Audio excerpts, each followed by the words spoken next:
Hey, what is going on, guys? Welcome back to another video. Today we're going to be focusing on Ultimate Spider-Man issue number 15, which takes place right after the death of Harry Osborn, as we saw in the last issue. Go ahead and check that video out if you haven't seen it. And also at the end, I'm going to briefly touch on a little bit of a theory that I have about maybe some twist that might be happening here. I don't know. I've made theories on this channel before about this specific series, and so far I haven't been right yet, but I've been right about a lot of other stuff with the Ultimate Universe in videos like this one, so who knows. So this issue basically starts out in the middle of nowhere. Now, by this time, it's March. Honestly, at this point, I think it's been months since they were first captured. Regardless, some time has passed since Peter suggested that they run, and now Peter and his entire family are staying out in this weird community, basically pretending to their kids that they're out on vacation, and hanging out with these other quote-unquote vacationers in their RVs. Now, even though Richard's handling it well, he's actually struggling because he wants to keep in touch with Felicia, aka the new black cat. Apparently, they even exchanged phone numbers, and they've been keeping in touch that way while he's out in the middle of nowhere. But he has an inconsistent signal, and we can see that it's heading into flirty territory. They still have their banter back and forth, with Richard calling her a supervillain, her insisting that she's not, her telling him that she's been thinking about him, and him trying to text back, asking her out before losing signal, and then seeing failed to send. Richard then looks at his phone and exclaims, "Failed to send? Failed to send? What the fuck?" And someone off panel says, "Language." And Spider-Man jumps headfirst into frame, saying, "Look, I'm not sure about this. Tell me again why this is such a good idea to bring you along on this little adventure." And Richard, suiting up, says, "Because historically, team-ups are awesome." And Peter looks at him real serious. "Richard, you understand that something really bad happened to Harry Osborn, and now he's gone?"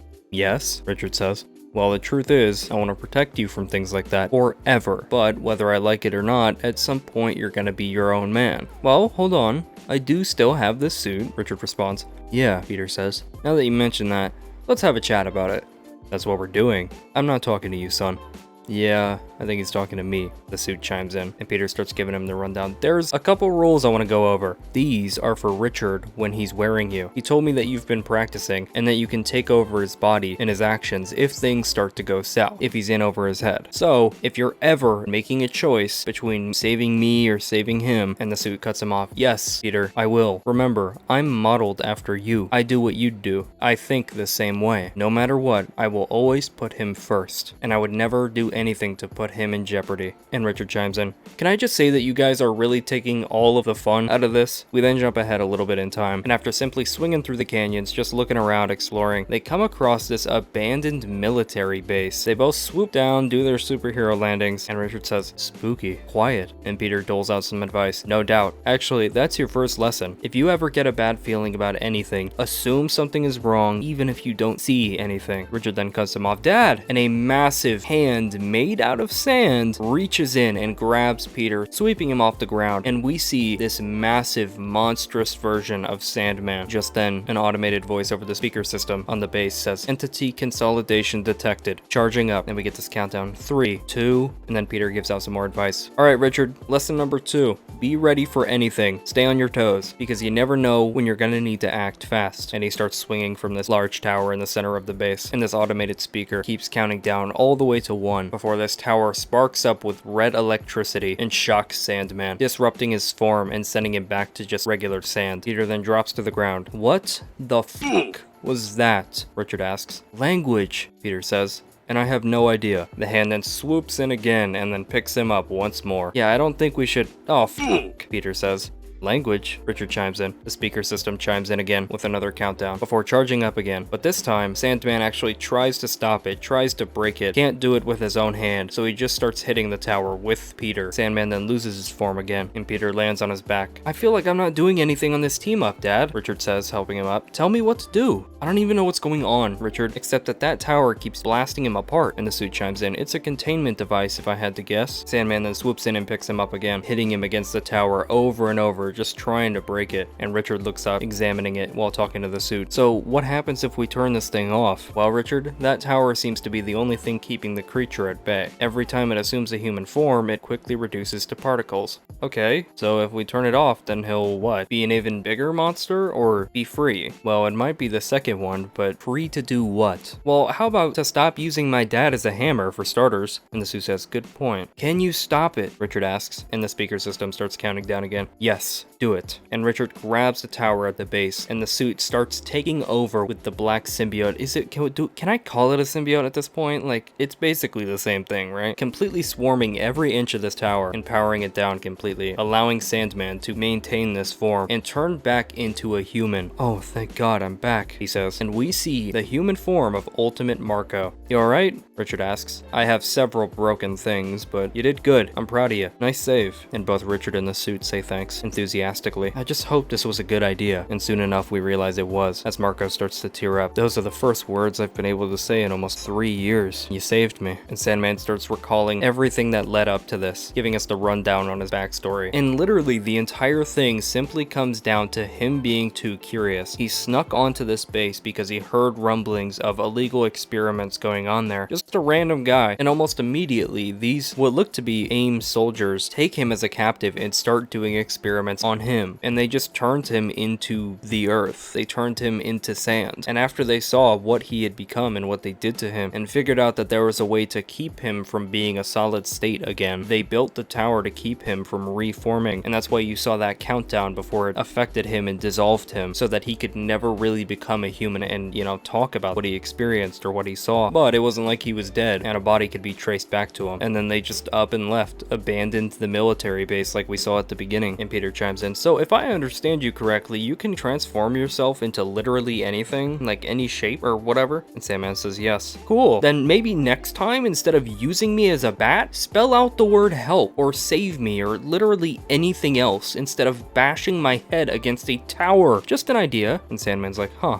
Why didn't I think of that? And then we see Peter giving the recap to MJ later on as they lay in a very Spider-Man 3 web. And as they converse about what happened, you realize MJ's just cool with this. She trusts Peter completely as Spider-Man to just let her son go with him. And it's kind of this cool natural legacy situation where it's like you compare it to something like 616 Peter and Miles, and the explanation of how these two come together and have like a partnership type thing, very rarely. It's so complicated. You have this whole thing of like Miles had his own Peter, and then he died in his Ultimate Universe, and then he became him, and then he eventually came to this other Marvel Universe where Peter's alive. And it's like there's so many layers to his origin and to those two meeting, and there are so many things at play that need to happen in order for Peter and Miles to team up. But in this one, instead of Miles, it's just his kid, and it just feels so much more natural. I don't know, like I love Miles, I love him as his own character, I think he's great, but like it never quite feels right whenever him and Peter team up. I don't really know how to explain it. They just don't have the chemistry that you think they should have. Sometimes it can be good, like in the Insomniac games, or when it's dysfunctional and Into the Spider-Verse, but like when you think of the comics, really not that many series where it's Peter and Miles. And it's just because you can only do so much with that team up, you know what I mean? So it's really weird. But when it's his son, that's a completely different dynamic and a completely different level of care. So it's really cool. I didn't even know that I needed this. And MJ asks, so it turns out he literally was just a random normal guy who ended up in trouble because he asked too many questions. Yeah, Peter says. The wrong questions to the wrong people about what's wrong with the world. Just like every other weirdo out here on the run. And she's like, I don't know. I don't think it's weird to ask questions. What's weird is in an infinitely complex world, there are people who wake up every morning dead set on believing they know exactly what things are. And he's like, really? She says, yeah, total weirdos.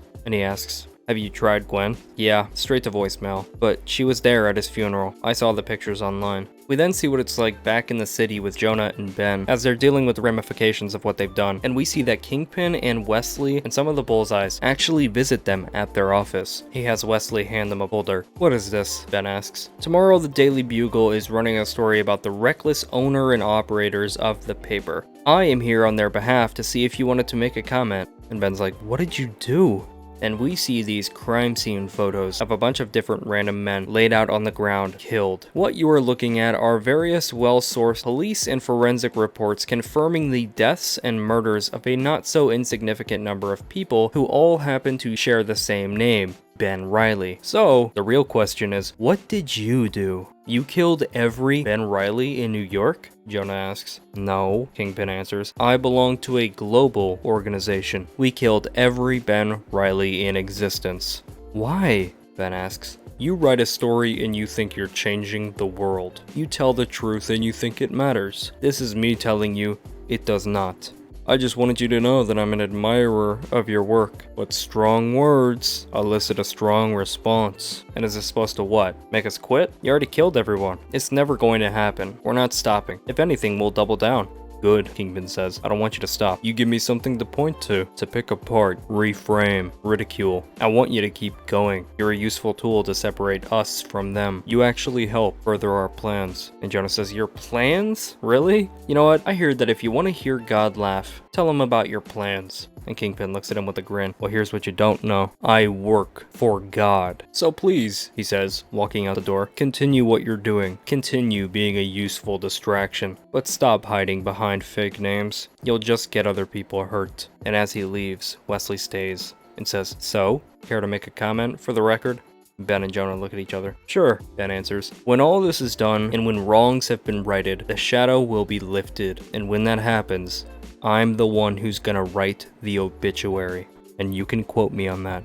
So we can see that things are heating up on the Kingpin front and going pretty casually and pretty smoothly in terms of Peter's family. But one thing that threw me off about this issue when I actually went through and reread it is how they handled Harry's death. You know, I didn't really realize this when I read the last issue, but like his death was really sudden. Like it wasn't just a shock, it was unnaturally fast, right? You think about all the development that they did with Harry, all the things that they set up, like they're not only with his backstory, not only with the setting up of his character progression, with his father being disappointed in him and him using his voice for the AI in his suit, which I completely forgot about. But then there was also Tony Stark showing up and then telling him that he basically wasn't important to the rest of the universe. There was him nearly killing Black Cat and doubling down on it to Peter's face. He's always kind of had that edge to Peter, right? That more so villainous edge, or at this current point anti-hero, where he's just willing to go a bit further to get what he wants. And that got me thinking, that ending was real weird. With Harry's death, not only was it sudden, they were just kind of done with it quickly. And then you look at this issue and the inevitable time skip, they didn't even focus on Peter and his family getting away and going on the run. They didn't explain it. They didn't, you know, see them rushing to get each other together and get away from danger. And then you have a casual issue like this where it's not really being treated like they're on the run. They're just kind of on a break. It's not being treated like grief is in the air. They're not broken up over Harry. It's been a month, but still. And you saw how he cared. You saw how hard he tried to fight to protect Harry, and now he's dead. No contact with Gwen at all. I do not think that this guy's dead. There is so much set up with him and he was so important to the plot, and then they just get rid of him. It just feels to me, looking back at it now, like that had to have been faked. I mean, he literally died and then Mysterio showed up. And the way he was talking to Peter in that video, talking to him in that moment, encouraging him to get out of there. I know he had no dog in the fight, but it seemed like he was actively rushing him out of there, like maybe a constructed illusion was about to fade. I don't know, it's just weird to me that we didn't really see it happen. We didn't see Harry die. We heard a gunshot, it went off panel, we turn around, Harry's dead on the ground, Mysterio shows up. Little bit weird, you know what I mean? And then you have other things in that issue, like Mole Man covering for them, trying to escort them out, literally helping them and then refusing to explain why. Then you have Mole Man and Mysterio talking about their secret plan. Who are they planning something with? They're not wanting to overthrow Kingpin, so what are they doing? Are they working with Harry and he needed their help? Did he construct the whole thing to get him and Peter out of there, put them in a dangerous situation, and then fake his own death? Seems crazy, seems like a lot to go through, but we know that this guy has an edge to him. We know that he's a little bit desperate to make his mark ever since Tony told him that he's basically not important. We know how much of a grudge he has against the Maker and guys like it. It probably angered him even more to learn that he wasn't even on his list. His council just kind of killed his father in the accident for no reason. He has a massive chip on his shoulder, and it doesn't seem to me like Jonathan Hickman would just throw that away. I think this is going to be a very indirect way, very subversive way of making Harry the villain that he was meant to be. This whole thing making everyone care, making them distraught, thinking that he was actually dead while he was teaming up with members of Kingpin's council to, I guess, try and get close to him, overthrow him, take the power away from him so that he no longer has quite as many tools at his disposal. I don't know, I'm not sure. Like I said, I could completely be wrong about this, and it also begs the question, would Gwen be in on it? Is that why she's not answering? Honestly, with him going so far in this theory, I could see him not telling her either, not letting her in on it, tricking her. I'm really not entirely certain, but that's one of the most fun things about this series, is that there's so much going on and there's so much to think about. There's so many ramifications to every issue, and that's why we all love it so much. So let me know your thoughts down in the comments below. That is the video. Thank you for watching.